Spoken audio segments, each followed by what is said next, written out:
Hello again, this is Brad Wenz from the Stearns County Soil and Water Conservation District with your conservation report. I've been working with farmers here in Stearns County for about 38 years, and it includes soil conservation planning and soil survey. And looking back at 2014, I would say it's probably the worst year I've ever seen for soil erosion. It just seemed like we kept getting these 2- and 3-inch rains back to back in late May and June, and it just didn't quit. And it came at the worst time, right after the fields were worked down and planted. We even set a record at the Discovery Farm for the state in short duration rainfall. They recorded 4.6 inches of rain in less than an hour. And this is at the Nick and Tara Farm just south of Sauk Center. And we were almost overwhelmed, actually, for requests from farmers for gully erosion control, and we're doing the best we can with survey and design and trying to line up funding for gully control. But today I want to talk to you about things that you can do on your own to establish grass waterways, to fill and shape these gullies and get grass established in there.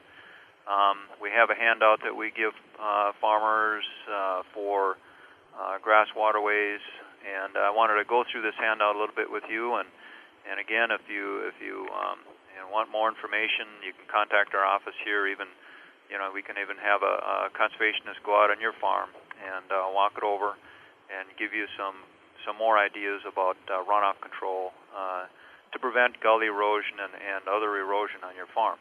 But again, today I want to go through our handout that we give farmers for seeding down grass waterways on their own.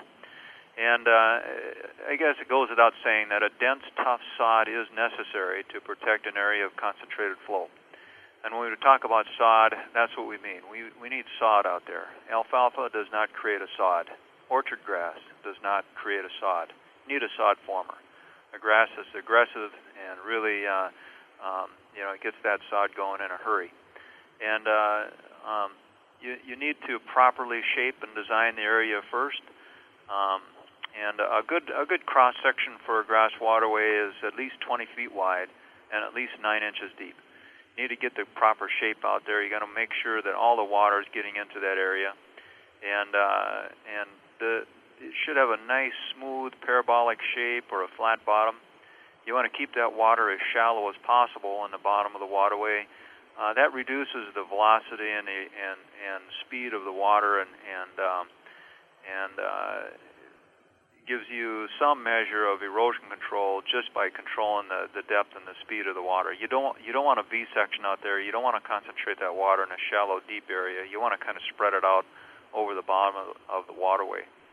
And once you get the area shaped down, then you need to get that sod established out there. And the first thing you need to do is prepare a nice firm seed bed. Grass seed needs a very fine and firm seed bed.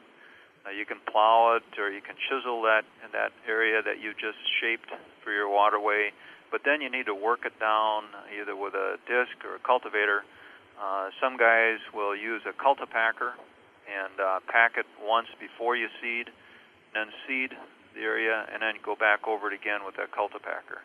Again, grass really does need a good firm seed bed, and you need to have good seed-soil contact for grass to grow. You can use any kind of seeding equipment in order to accomplish that.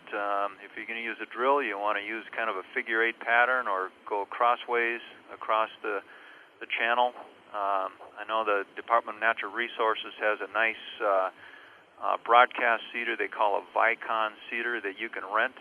It mounts on a 3-point hitch and would do a really nice job. You got to set it properly, but that'll do a nice job out there if you need a broadcast seeder. You'd contact the DNR office in Sauk Rapids for that seeder. Their number is 320-223-7878.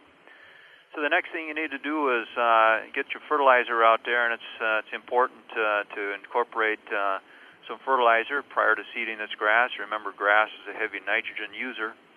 So we'd recommend about 100 pounds of nitrogen, 80 pounds of phosphorus, and about 80 pounds of potash. Just as a general recommendation, you want to incorporate that in there just prior to seeding. And we don't recommend manure. You don't want to put manure in these areas of concentrated flow. You want to use commercial fertilizer out there. and it's more readily available for that grass. And then you need the proper mixture of seed out there, and we recommend smooth brome grass. It's a nice, it's a good sod former. Once it gets established, it spreads out well and fills it in. It's got underground rhizomes or stems that will spread out quickly and then fill that area with a good dense sod. And we recommend 20 pounds of smooth brome grass per acre. 20 pounds of smooth brome grass per acre. And you have to get out the calculator, figure out how many acres you've got in your waterway, and I'd go a little on the high side. You want plenty of grass seed out there. The other one we recommend in waterways along with the brome is perennial ryegrass, and we recommend 3 pounds of perennial ryegrass per acre. It's a little bit smaller seed. You don't need as many pounds of that. The perennial ryegrass is a quick green up type grass. It'll come in fast and provide quick cover. The brome grass is a little bit slower. So you need something that's a little bit faster growing, and a perennial ryegrass will do the job there.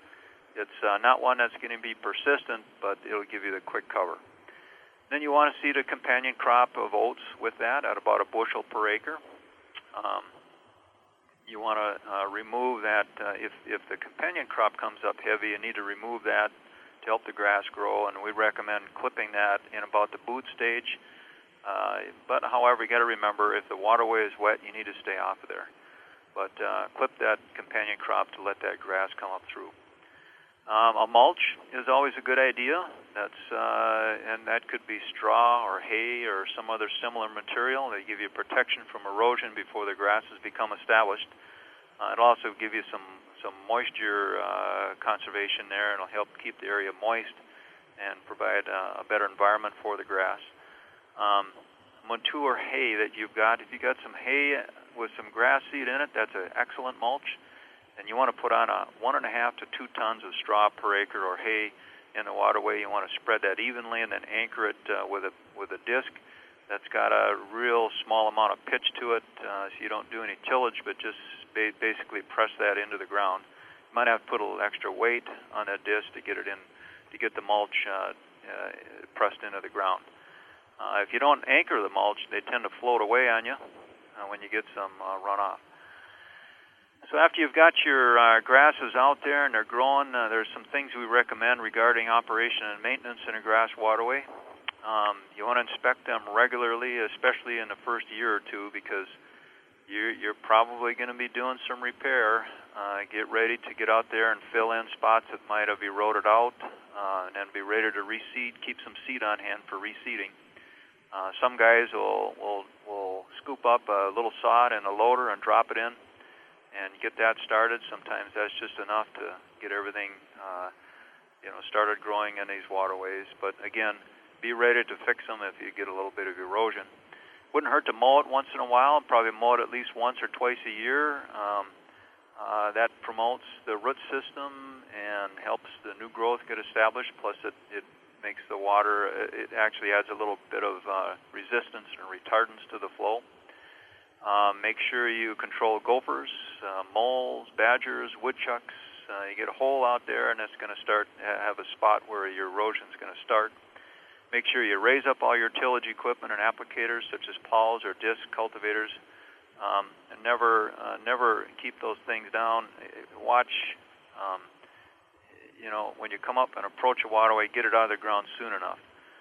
If you seed your waterway at a 20-foot width minimum, there might be a little bit of room for some air there, herbicide drift or tillage. You might even want to make them a little wider. A lot of the waterways that we seed with the funding programs wind up 30 or 40 feet wide. Okay, what's next? Herbicide applicators, be careful and make sure you shut those things off. Work with your vendors. If you're custom applying herbicide, make sure those are shut off early enough so you don't prevent damage to that grass. Again, keeping the grass a little wider gives you a little bit of room for air there if you have a little overspray. Don't use the waterway as a field road.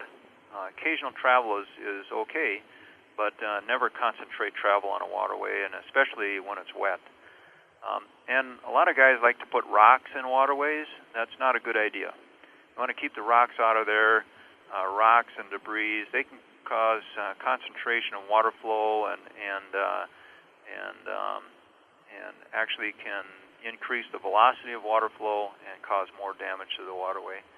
And it wouldn't hurt to fertilize it once in a while. You can put on 30 pounds of 100, 50, 100 fertilizer. It'd be 300 pounds of 10, 5, 10. Wouldn't hurt to a little fertilizer in that waterway once in a while. Again, this would be commercial fertilizer. Don't put manure in a grass waterway. If you put manure out there, you could have a chance of pathogens and phosphorus leaving that and going directly into a water course. You can have sediment accumulation once in a while in these things. Make sure that you clean up any sediment that occurs in a waterway. I think the first thing there to look at is what you're doing for upland treatment. Make sure you don't have excess runoff from that adjacent field that would carry sediment into the waterway. And the other thing is make sure you manage your tillage furrows so the water is directed into the waterway. Never leave a furrow parallel to the edge of the waterway. Before you know it, you'll have erosion alongside of it. So make sure all your tillage furrows force that water into the waterway. Again, we can come out and look at your field if you want and give you some more planting ideas for any kind of erosion control. You give us a call at our office at 251-7800 extension 3. We can also send out this little fact sheet on grass waterways to you.